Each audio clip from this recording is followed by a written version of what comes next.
Well, and welcome to this week's edition of Racing Hotspot.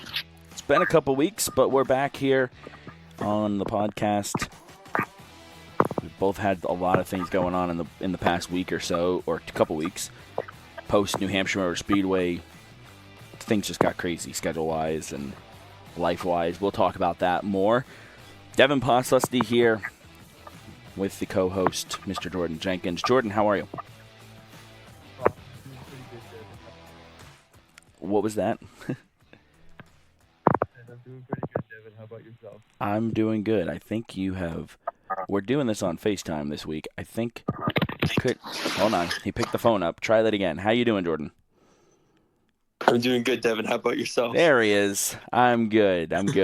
For some reason we had a little bit of an audio issue there, but that's okay. But here we are. Devin Poslusny, Jordan Jenkins, coming out of a busy weekend Formula One racing in Britain, and Indycar running at Mid-Ohio, and then NASCAR running in the streets of Chicago, which had its own news, which is the announcement of the electric vehicle and another shot at running at Chicago and all the drama that came along with that. We'll talk about that coming up.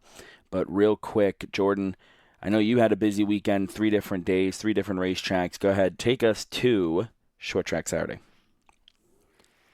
All right. So, as you said it, 3 days, 3 different tracks. Friday, I was at Claremont Motorsports Park for their big Independence Day Classic show that was headlined by the Granite State Pro Stock Series. And then I went over to my usual place on Saturday, Star Speedway. And then I was at Hudson on Sunday. But on Friday, I mean, obviously, that was only my second time I've ever been to Claremont. And I will say, I mean, that is a really nice facility in Claremont. It just kind of stinks when they're struggling with car counts because of obviously where their location is compared to where like the Lee or Hudson or where all the other short tracks are all nearby to each other. But headlined by the Granite State Pro Stock Series, that was pretty much a snoozer. I mean, it was you had 16 cars in it. The number 60 of DJ Shaw, who runs in the American Canadian Tour, ended up with the victory. And what was a photo finish with the 77 of Jeremy Sorrell, because I went to a green-white checkered. So that kind of what made the race kind of, at least we made it to the end.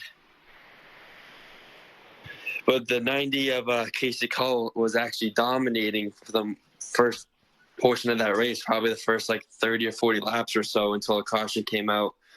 A couple cars pitted, including Cull, and he couldn't quite get up to the front. He ended up finishing 4th.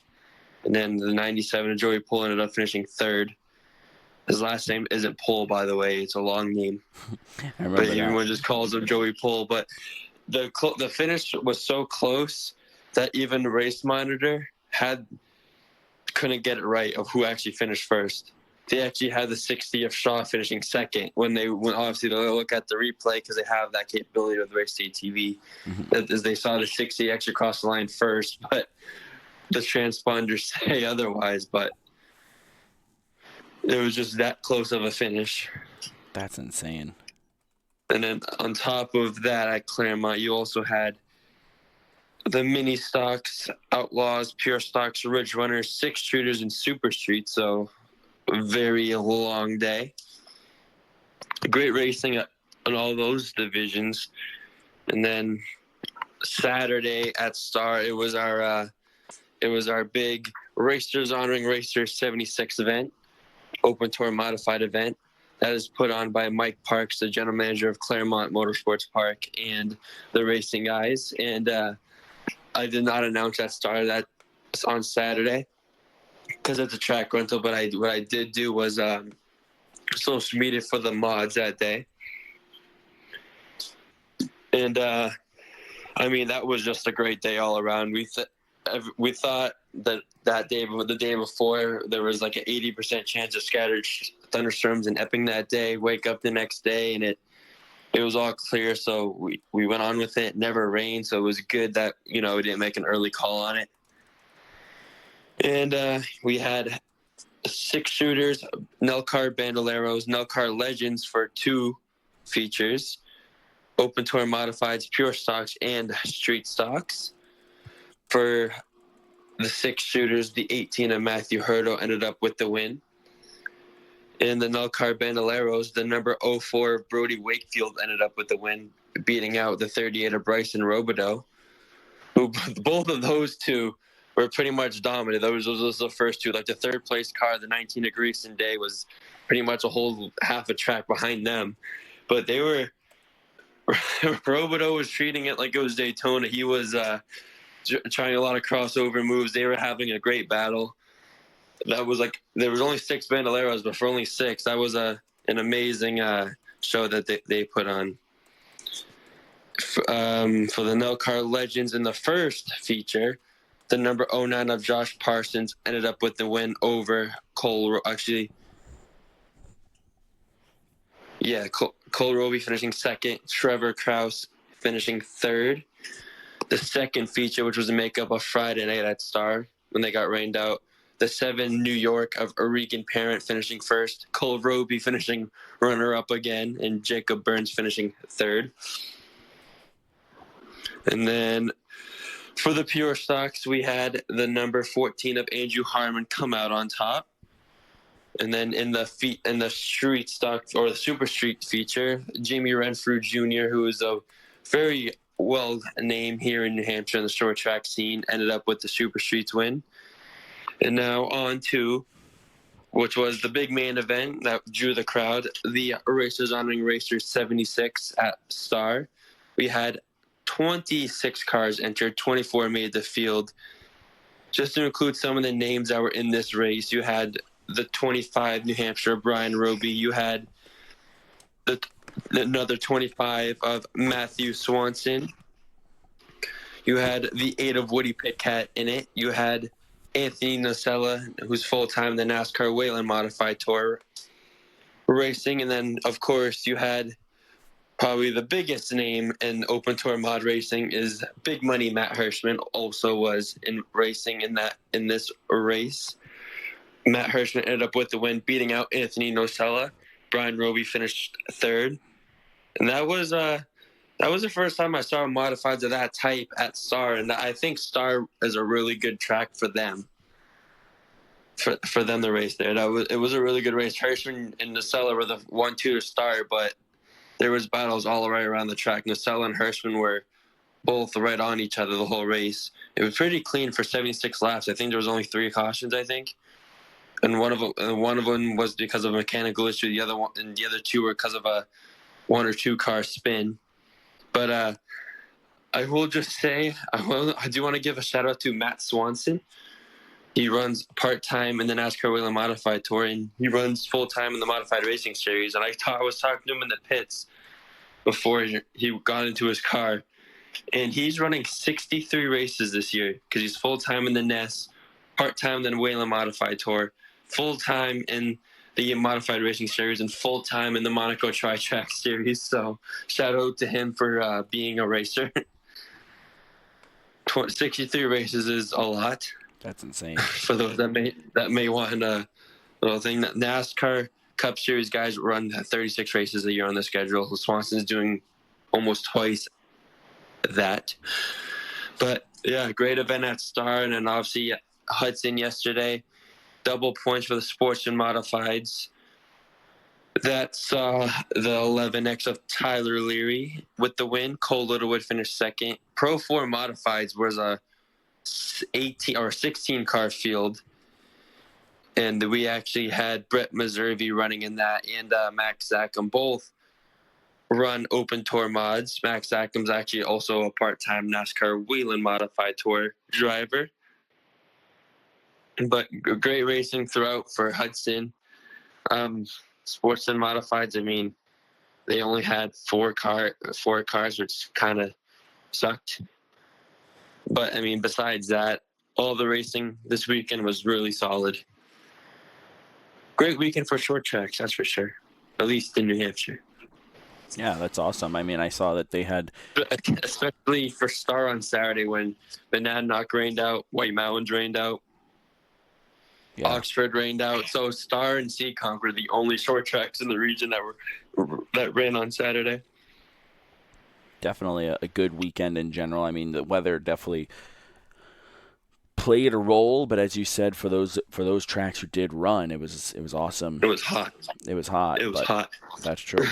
That's true. But I will say the amount of people that showed up at Star on Saturday was amazing. Like I obviously get there earlier, so I showed up at like probably 12:30.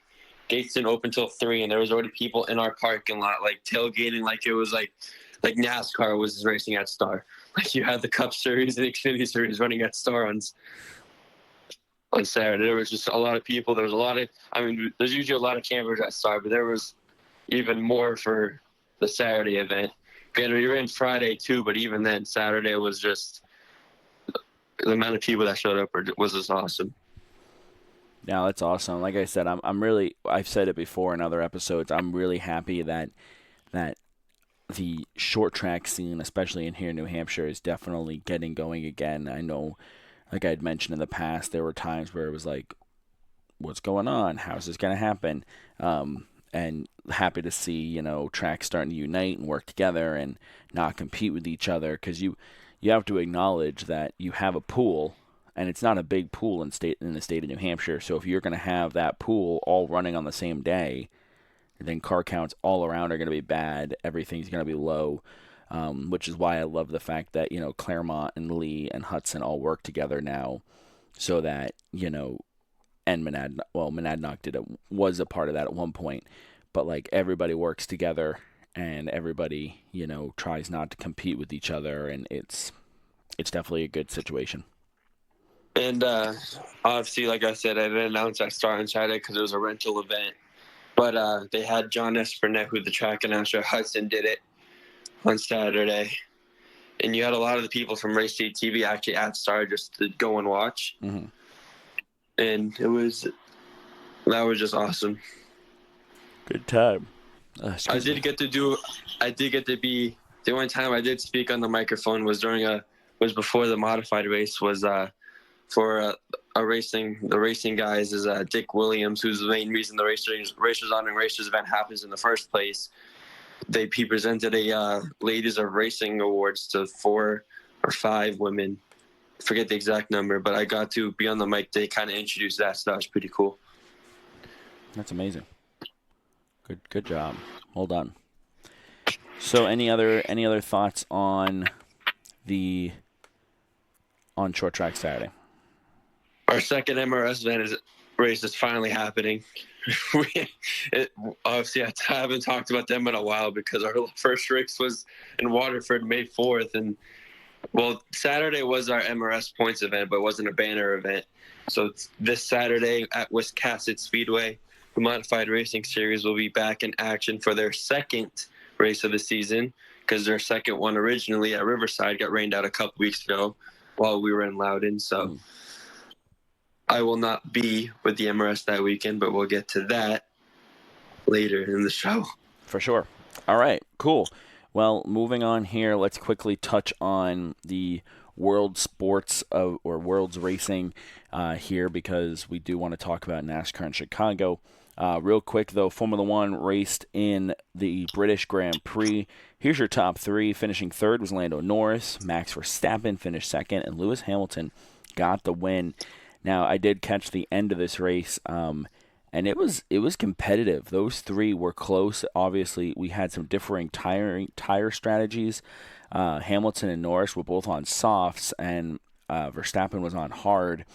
And Norris, I don't know if he just didn't manage his tires correctly or whatever, but Verstappen was able to catch him with about 5 laps to go, and then only finished a second and a half or so behind Hamilton.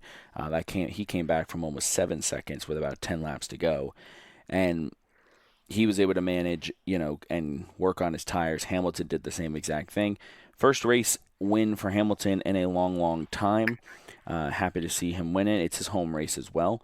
And let me just quickly talk, because I know a couple weeks ago we were talking about this. We haven't in a while, but Formula One right now is super competitive, which is awesome. I know Verstappen has just kind of ran away with races and just really just did what Verstappen's been doing. But Norris is up here now, Piastri's up here, Hamilton, George Russell won a couple weeks ago. I want to say that this is the fifth or sixth different winner this season, which is just incredible for a series that, as we talked about in the past, is very here's your standard, here's your cookie cutter, and that's where you're going to sit for the whole year. To be able to have comers and goers throughout the season, it's pretty impressive. So happy to see that. Did you catch anything from Formula One, or want to talk about anything from Formula One? I did not catch Formula One, no. Okay, that's fine. Moving on here, IndyCar ran in mid-Ohio, and this was a huge weekend for them because they debuted the new hybrid engine power package that we're going to talk about in a minute. But here's your top three. Scott McLaughlin finished third, Alex Palou second, and Pato O'Ward won the race. Now, I will admit, I did not catch any of the race. I went to rewatch it last night, and the DVR glitched. But one of the biggest things that I did catch and followed throughout the weekend was that they were debuting this hybrid power system, which basically, for those of you who are out there going, oh my goodness, a hybrid engine, ugh. Basically, it's kind of the same thing Formula One's been doing with their hybrid engines. And what I mean by that is that you have an engine, regular combustion engine, or like regular car standard engine. I don't know if it's combustion or fuel injected, but anyways, now I'm questioning my own comment there. But anyways, and then on top of that, you have a battery that's kind of like additional power, right? So you have this when they're under, braking, when they're coasting, when they're slowing down, it's recharging that battery. Then when they're on throttle, it's pushing out more horsepower. So it's not anything where it's like, IndyCar is now electric. No, it's really just additional power that's coming along with this hybrid engine. Now, one of the things that happened, and I don't know if it was officially confirmed as to why this happened, but Scott Dixon, a championship contender, went out on the track to do warm-ups, didn't even make a lap, and the car just shut off. Now, again, I'm not sure if they've confirmed what the reasoning was, but he got he did a DNF. They put him in as a mechanical failure, and a lot of people on social media, and that's how I'm going to preface this with and say a lot of people on social media are saying that it was related to this hybrid engine issue, like hybrid engine. I don't really know if it is or it isn't, but I will say that if it was, that is something that just is very, very frustrating, because here we are midway through a season. We debut with something brand new, which again, I'm not saying is a bad thing, but if you're going to debut with something and it's the reason why one of your championship contenders has a bad day, that's not good. And again, I'm all for trying new things, but I will also say that in general, I don't ever have a good gut feeling when you debut something midway through the season. It's like NASCAR a couple years ago saying, hey, guess what? Starting in Richmond, we're going to run the next gen car. What? Yeah, we're just going to throw it right into the competition. And I would like to believe that the manufacturers and everybody have run their tests on the hybrid engine, and I know they did a test session a couple weeks ago. Like, I'm trusting IndyCar in that degree, but if this is the reason why Dixon was unable to continue in the race the other day, that is not a good look. Jordan is shaking his head no too, just so you know. So, again, I don't know if that's for sure what the reasoning was. And again, I will continue to put that asterisk next to this because I don't want people out there saying, oh, well, Devin Poslusny said. No, no, no. I have my theories because usually when a car just shuts off and doesn't recycle, it's all related to the electrical, which, by the way, we have a new component in the electrical system. Now, I don't know. I don't know what the reason was, but I can tell you that the fact that he wasn't able to finish the race and it was the same weekend that they debuted a new hybrid power system seems very coincidental. And again, I'm not trying to point fingers and I hope I'm wrong. I hope that it was something else, but it's definitely not a good situation there. Jordan, any thoughts on IndyCar and or the power unit or anything I just said? No, because I think you hit it on all cylinders. I agree with what you said. Yeah, and like I said, I hope that I'm wrong. I'm hoping that, at the end of the day, that it wasn't anything related to the power system because I think what they're trying to do, it's great. I've read somewhere that when they're on the power, on the gas, they're getting up to 120 extra horsepower for overtaking and everything. I think it potentially is going to create, a more competitive situation and a more competitive racing environment. I think what they're trying to do is great.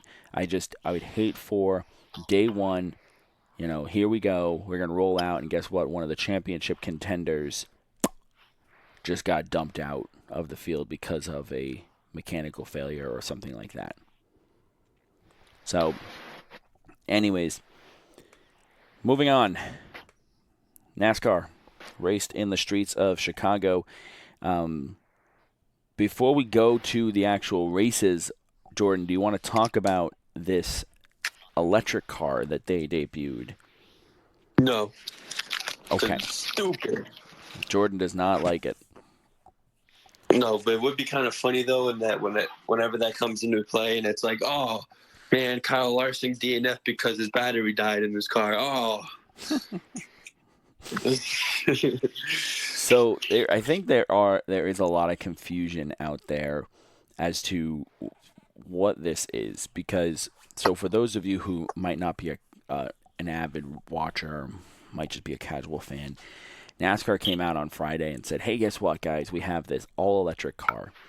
And it was all electric. It was not hybrid. It was not part engine, part battery. It was all electric.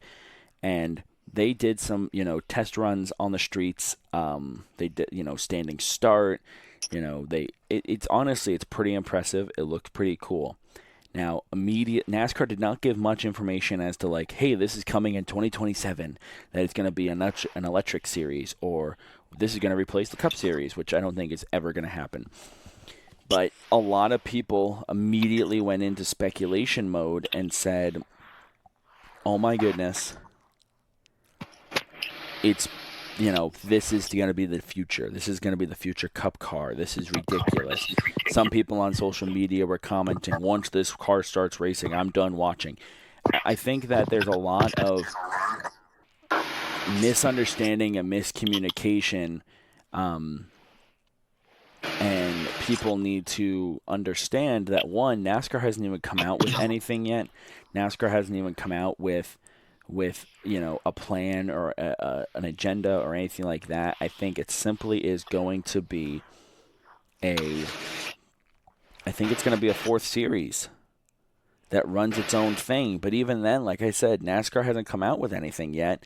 So everybody out there who's freaking out about this, take a chill pill and just relax. Wait for NASCAR to make its next move. So, anyways, but I will say it is cool to see NASCAR come out with a full body stock car that has an all electric engine. NASCAR has always prided itself on sort of following what the real world is doing. And by having, you look at the real world, there are all electric vehicles out there. So here we are, the real world has electric vehicles, so why doesn't NASCAR have an electric vehicle? So I think that's cool. I think it'll be neat to see what they do with it.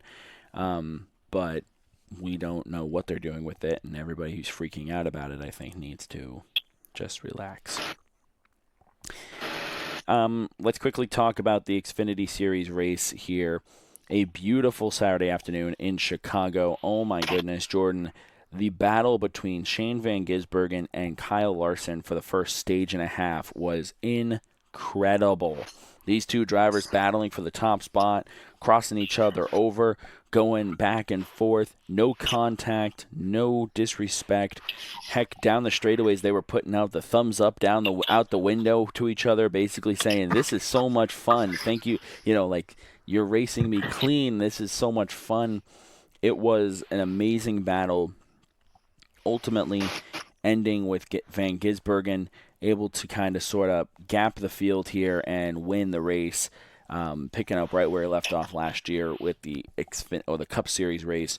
Your top five for the Cup Series, or the Xfinity race, I should say, was Van Gisbergen in first, Ty Gibbs second, Kyle Larson third, Parker Kligerman finished fourth, and Jesse Love rounds out your top five. Jordan, your thoughts on the Xfinity race on Saturday afternoon? Yeah, I mean, you can tell, like, it's still new to all the drivers and Xfinity and Cup, but, I mean, that battle that Shane Van Gisbergen and Kyle Larson had was just awesome to watch for half that race. And Ty Gibbs had a great view of it. He was in third watching this pretty much the whole time. Yeah. No, it was awesome. I mean, we kind of sort of had a feeling that it could be Kyle Larson and Shane going after each other, battling, competing. And I think that, it definitely lived up to the hype. Any other thoughts on Xfinity before we move on to Cup? Because I have a feeling the Cup Series is going to be the majority of the rest of this this segment. The NASCAR. I mean, what else to say about Shane Van Gisbergen? He is what he is.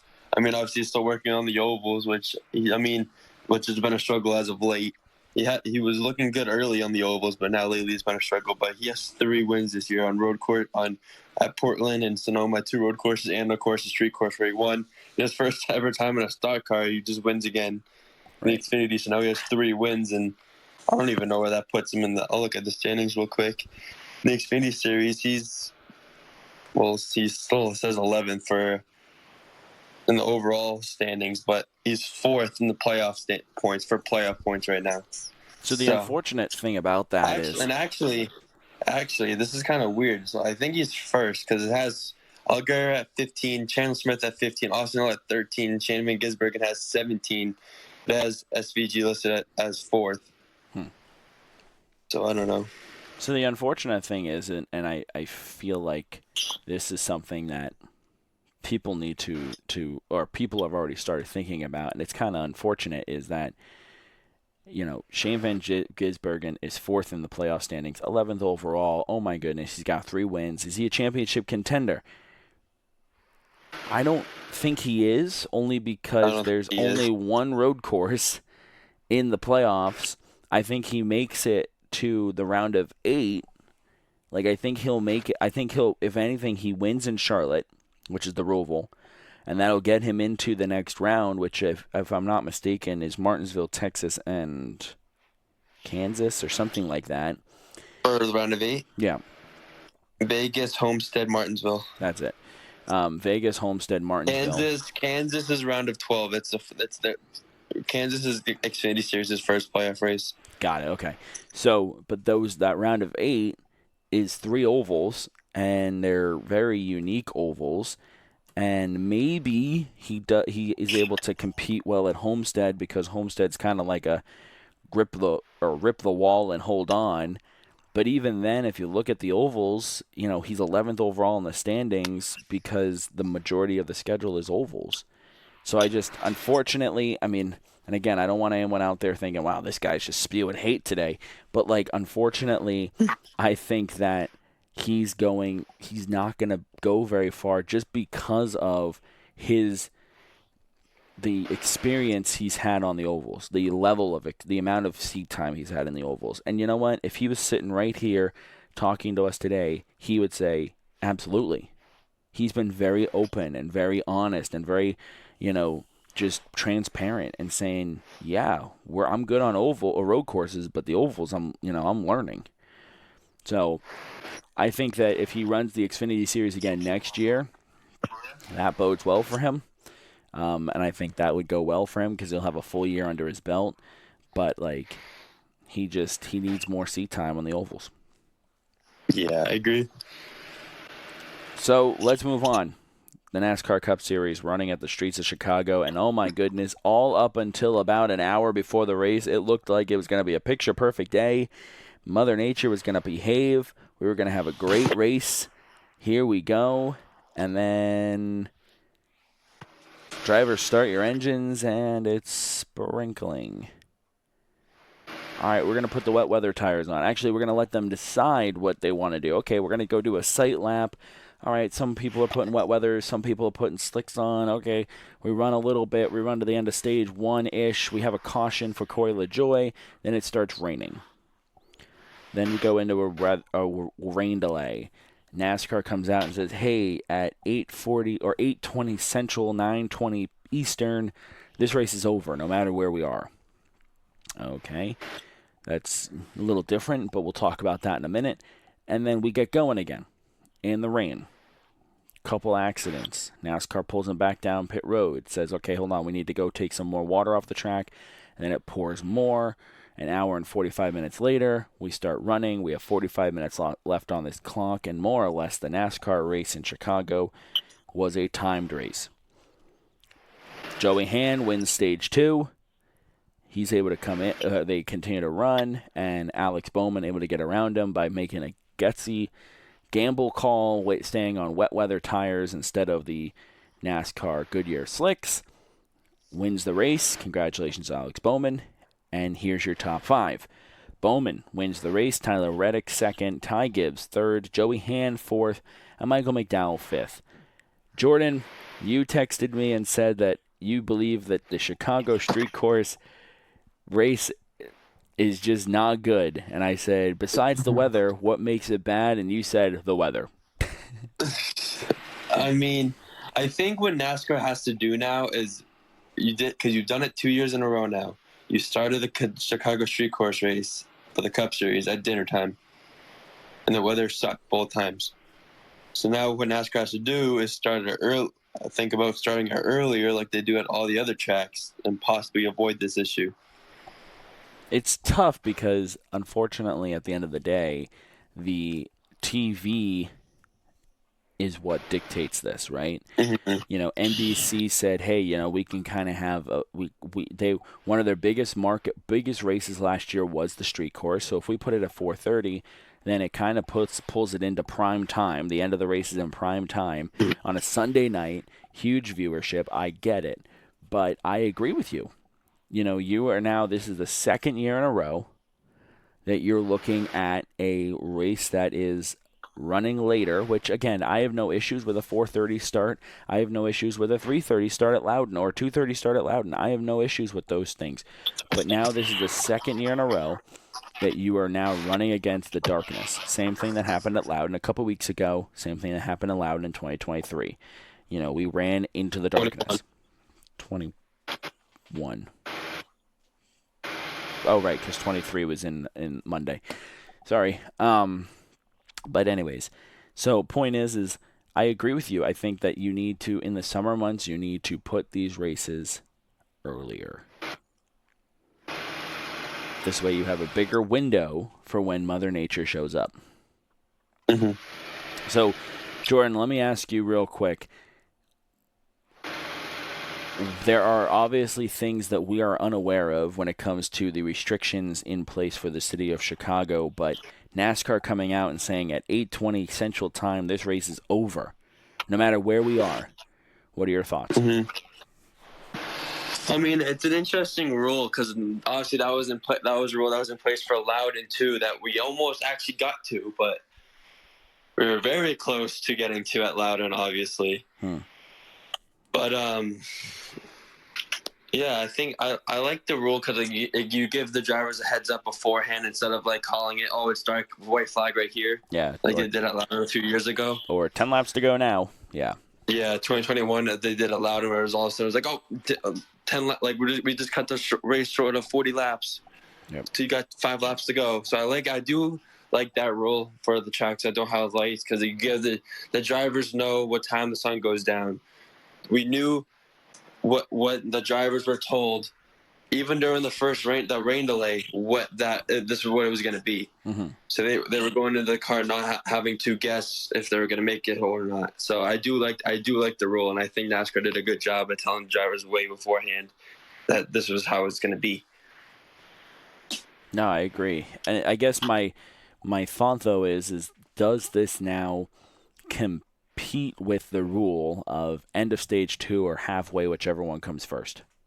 You know, like, because let's say They got through stage 2. No. But let me back up here. You had said that they announced that at the beginning, before the first rain delay, which roughly happened. I think so. I think in that case, I think it depends on if they get to halfway. I don't think they would if, let's say, they don't call, like, if we never got back racing after the delay, they would have just ran it Monday. I don't think they would have just been like, oh, we're just going to call it. I think I honestly think a lot of it depends on where they are. So, but Chicago's unique though, because Monday's not an option. Those streets need to be open. Oh yeah, that's true. So like I think you're right. If let's put it in Loudon, right? Let's change the scenario a little bit. You know, you're shy of halfway at New Hampshire Motor Speedway, and it rains the rest of the day. Yeah, I agree that you would say, and maybe you say, hey, by the way, at 8:30 we're done, no matter what. Okay, well, we're not halfway. Like, I feel like the situation yesterday in Chicago was very unique because of the rules in place put in by the city and the agreement of NASCAR, and that's why I think they came out and said 8:30 we're done, meaning we're done because we have to start tearing down walls. So I don't know. It's interesting. It's interesting because if I don't know how people would have felt about Alex Bowman or who was leading at the time. It was Christopher Bell, I think, at the end of stage 1-ish. You know, or Van Gisbergen, and apparently, according to NASCAR.com, had the stage 1 win. So let's say he's leading, and guess what? 8:30 or 8:20 comes along. Congratulations, you won the race. You only ran 20 laps. Like, I think people out at home would be very upset with that. So, let's talk about NASCAR's decision to let the teams decide when to go to wet weather tires and when to stay on slicks. I feel like that was a really good decision by NASCAR because it was very similar to what you'd see on a regular road course.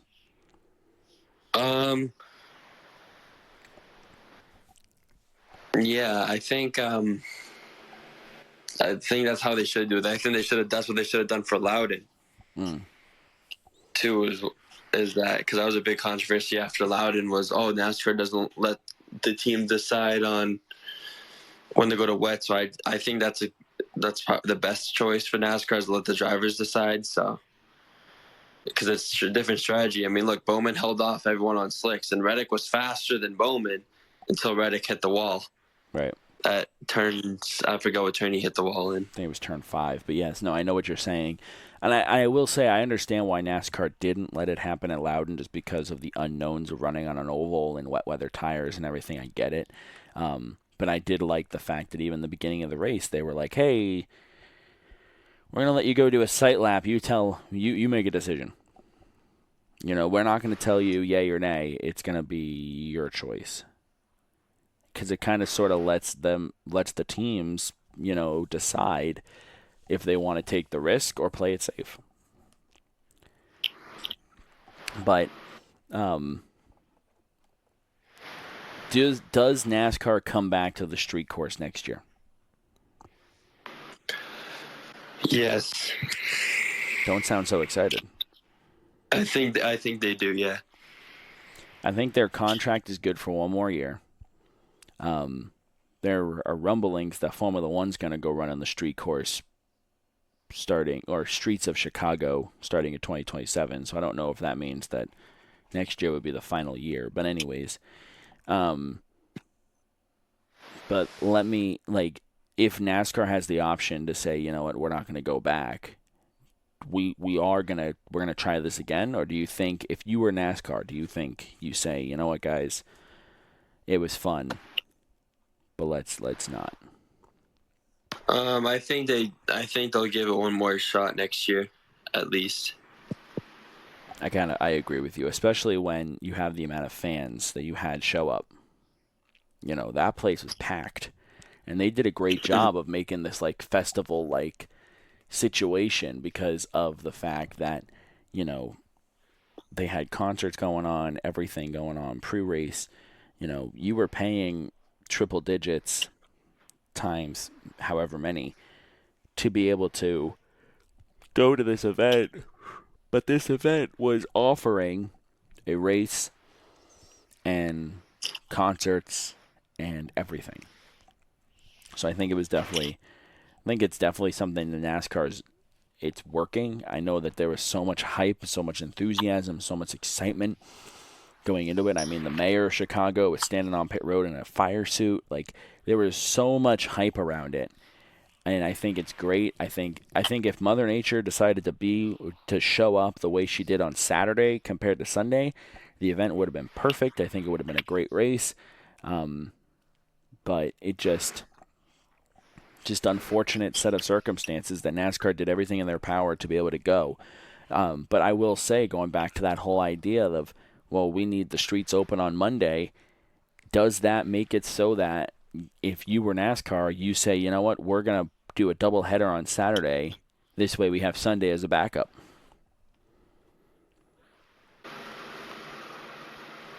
Mm-hmm.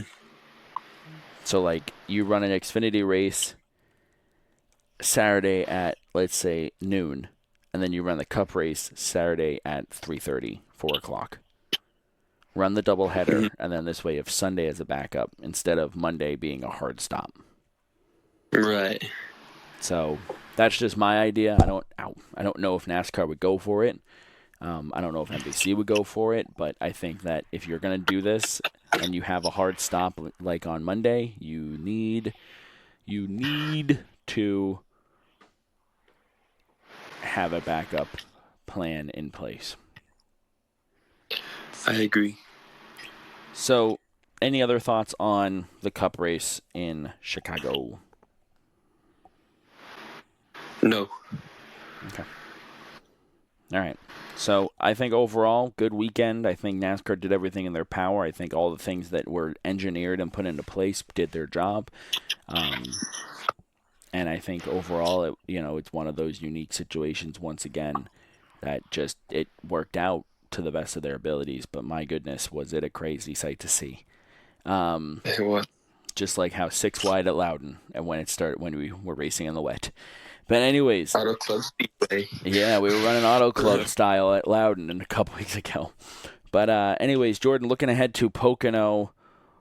Before we get there, I don't know if you saw the news out of AM Racing today. Oh, yes, Haley Deegan and them have officially parted ways, effective immediately. Yes.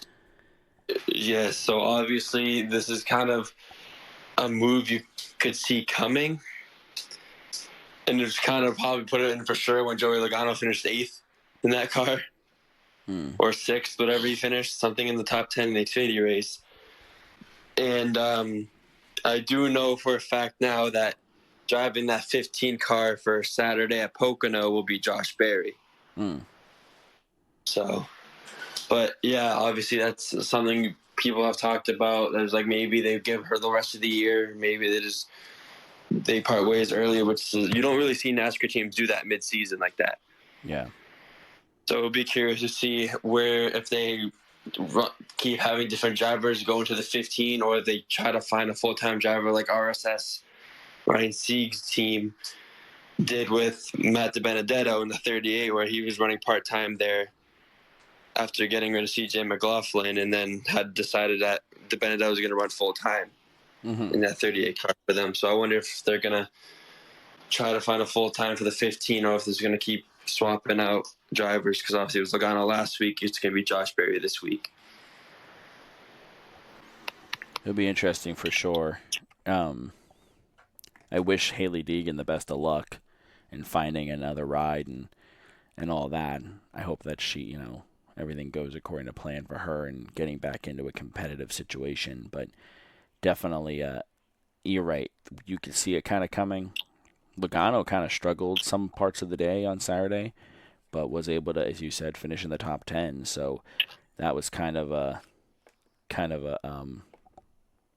hey, look what we can do. And it's unfortunate because I think Deegan has a lot of talent, but I think that she just has struggled to find the ride to be able to showcase that talent. So, anyways, moving on here to Pocono. Jordan, what you got going on this weekend, and how you feeling going into Pennsylvania? Oh, do I have something coming up this weekend? Yeah, of course. It's racing in Pocono. I don't know how much you can and can't tell, so that's what I'm going to say. I'm just going to leave it to you. Since it is official, I can. So I will be having a different vantage point for this weekend at Pocono. Obviously, I will not be a fan this weekend because I will be actually working all 3 races at Pocono this upcoming weekend for Essentially Sports. I'll be actually partnering up with longtime Sirius XM report radio host Clary B. Lang as well. So I'll be driving to Pocono probably early Thursday morning. And I'm going to be capturing a lot of fan stuff, going to be doing a lot of driver interviews, doing a lot of sponsor work.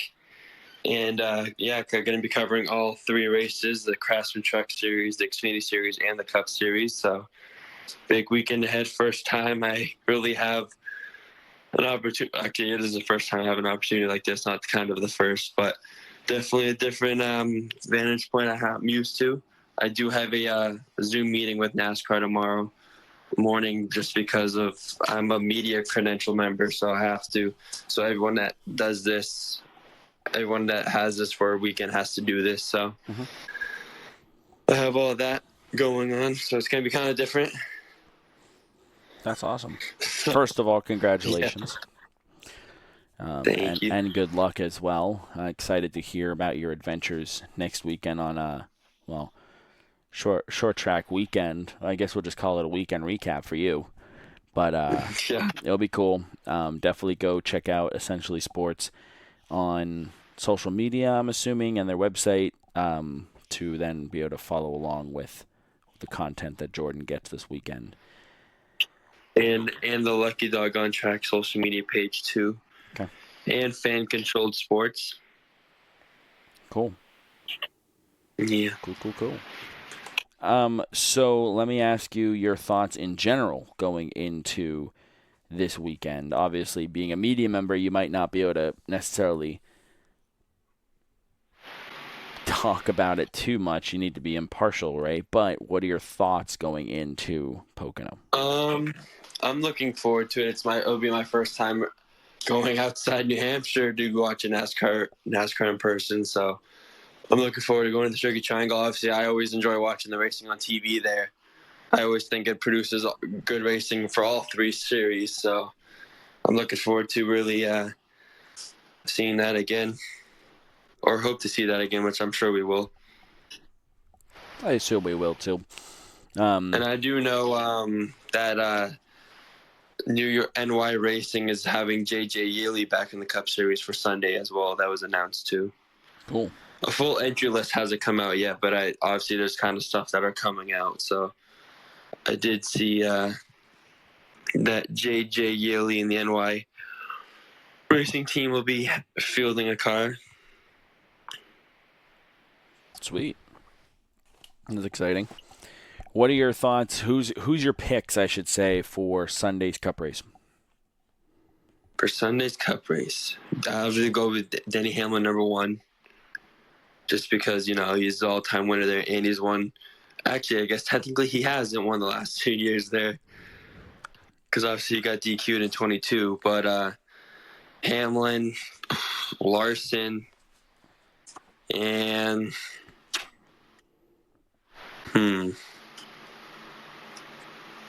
trying to think, like, a lot of people run really well at Pocono. So Hamlin, Larson, and I'll go with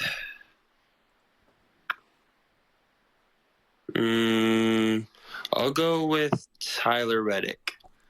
It's a good Just solid because pick. Reddick the last few weeks has had a really strong run. So, I mean, he's been good all year, but the last few weeks he's had a really strong run. So I think he'll continue that. Like you say, that's a good pick for sure. Cool. Well, any other final thoughts here, looking back at Chicago or looking ahead to Pocono? Well, you kind of skipped over the Craftsman Truck and Xfinity Series. We usually go over the weekend schedule. You haven't done that. Oh, my You goodness, want me to you're do right. it since I have it up right now? If you would like to, yes. Sorry, totally spaced So, out. track action begins Friday, July 12th with the NASCAR Craftsman Truck Series practice and qualifying at 2 p.m. on FS2. And then at 5:30, also on Friday, you'll have the CRC Bracklin 175 Craftsman Truck Series race on FS1 and MRN. And then Saturday, you got a busy day for me as well. Is at 10 a.m., you have Xfinity Series practice and qualifying on USA. And then at noon, you have Cup Series practice and qualifying. And then at 3 p.m., you'll have the Explore the Pocono Mountains 225 NASCAR Xfinity Series race on USA and MRN. And then on Sunday, of course, you have the Great American Getaway 400 at 2:30 for the NASCAR Cup Series, also on USA.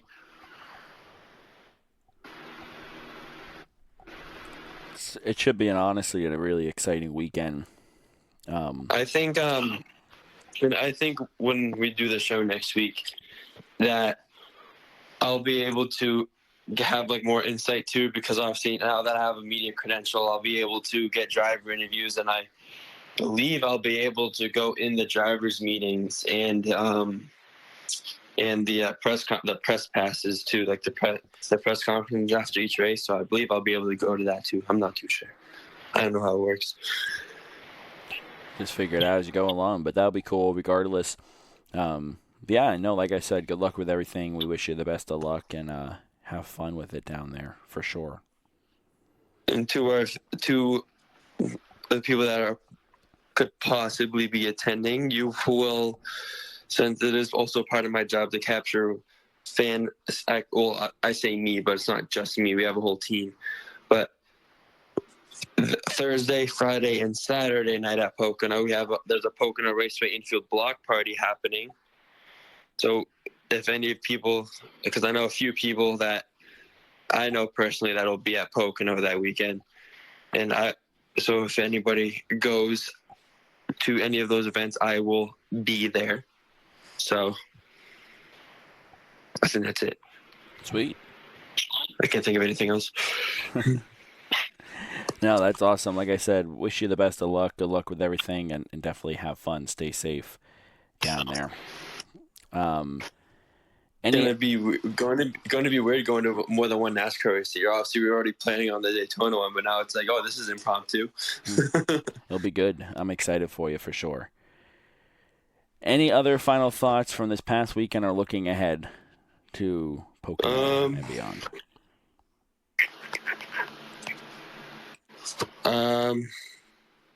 I mean, do we talk about what's been released for the schedule so far for next year? No, I don't. We talked about some stuff in the past, but nothing else is really official yet, so we won't talk about it.